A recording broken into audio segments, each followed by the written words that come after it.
Hello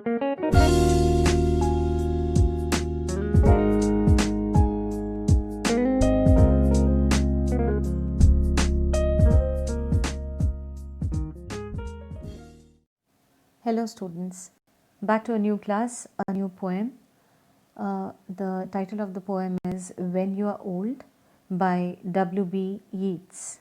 This is a love poem. So, about the poet, W.B. Yeats' full name was William Butler Yeats. His time period was from 1865 to 1939. He was an Irish poet. He belonged to Ireland, and he was considered as the greatest poet in the 20th century. He also won the Nobel Prize for Literature in 1923. He was one among the great love poets in the world. So that is about the poet in brief. Now about the title of the poem. The title of the poem, as you know, is When You Are Old. So here in the poem, the poet addresses his lady love, Maud Gonne. The picture here tells you about the lady. Her name was Maud Gonne and the poet fell for her.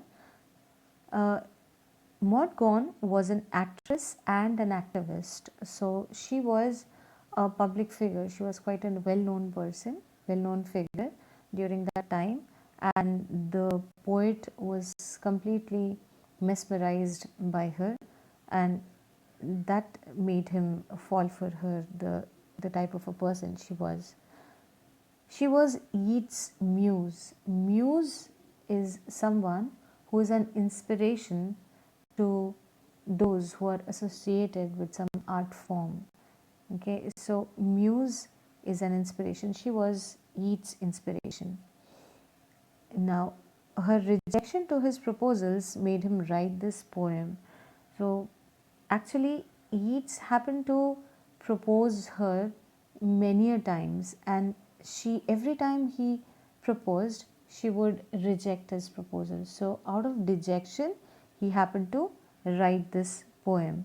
And through this poem, he desires to make her realize and regret that when she grows old, her decision of not accepting him in her youth was a real wrong one, that she would realize this, that when and she would realize it when she would grow old, that whatever she decided in her youth of not accepting the poet's proposal was a very wrong move. Through this poem, he wants to make her realize that. Thus, this title, When You Are Old. Okay, the first stanza. The text goes like this. When you are old and grey and full of sleep, and nodding by the fire, take down this book, and slowly read and dream of the soft look your eyes had once, and of their shadows deep. Here he says that he desires to transport her to the future. Okay, when he says that when you are old and grey and full of sleep, he wants to take her to the future. He wants to give her a glimpse of the future, that at that time when she grows old and she would be all full of sleep and unenergetic, and she would be all frail. At that time, nodding by the fire, take down this book, that she would be sitting beside the fireplace and would read his anthology, that is the book of poems, and slowly read and dream of the soft look, that while reading the book she would dream of the youth, of her days of youthful spirit when she was all beautiful and energetic. She would remember those days and be reminded of her glorious youth, the beauty and depth of her eyes. When he says your eyes had once and of their shadows deep, that she would be reminded of all the beauty that she possessed, and she would also be reminded of her beautiful eyes which had this depth in them. Okay, stanza 2.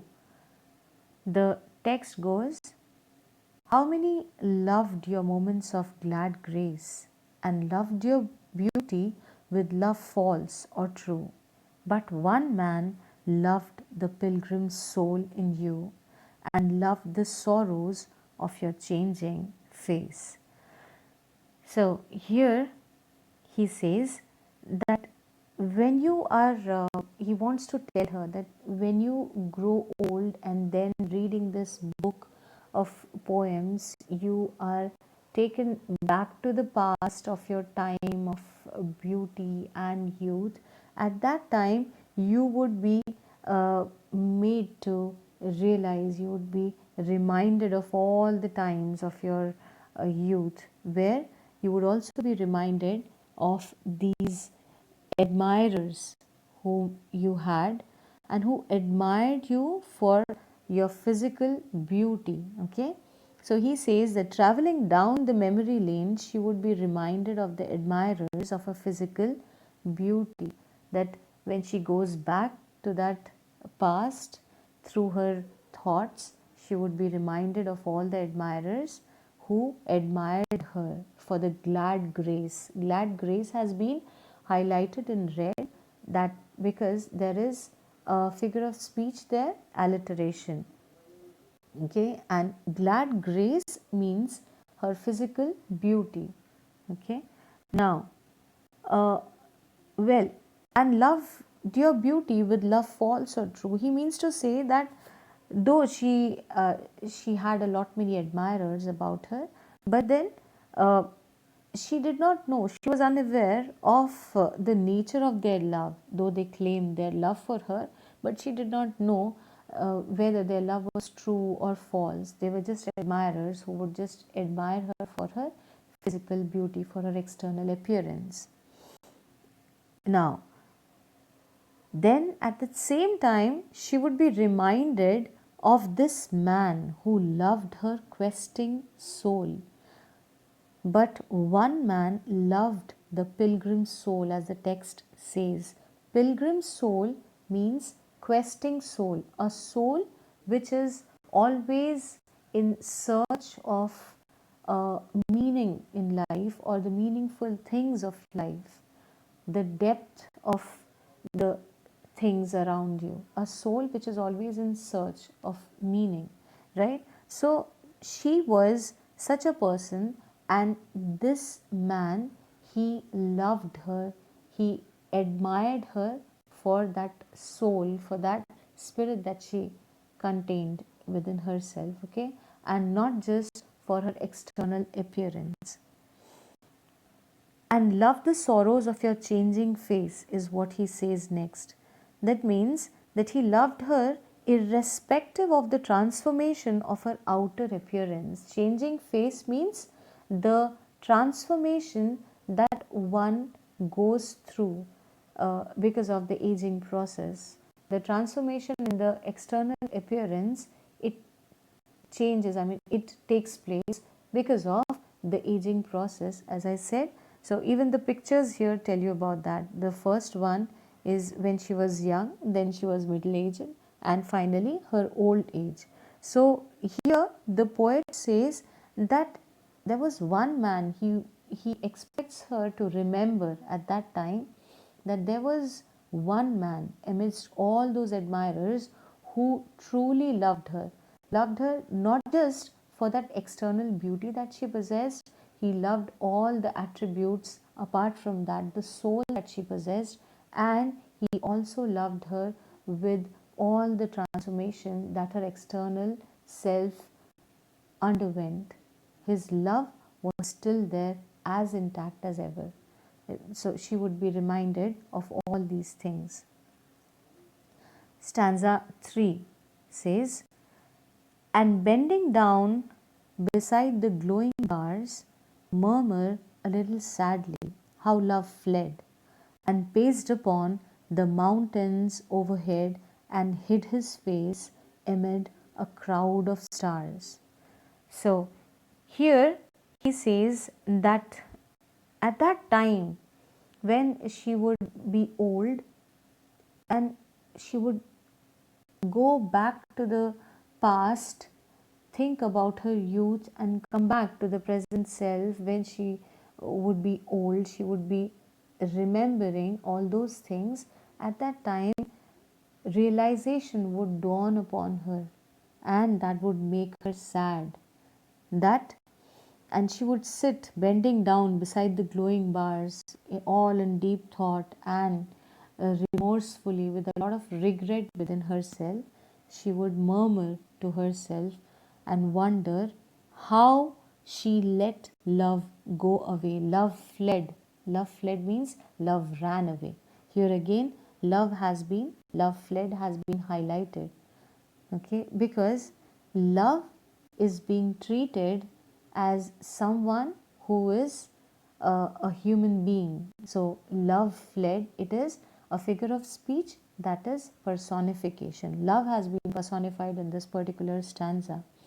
So she would be reminded of her loss at that time, that she allowed love to go away from her, and paced upon the mountains overhead and hid his face amid a crowd of stars. That love literally fled up the mountains and hid his face among the crowd of stars. That she let so easily let love go away from her life, and that too true love go away from her life. That now when she is old, she realizes that it ran up the mountains and hid itself behind the crowd of stars. So that shows that love went completely out of her reach. Though she knows all these things are present, love exists somewhere, but it is completely out of her reach. That is that sad moment of her life where she would realize her mistake. So that is what he wants to tell her.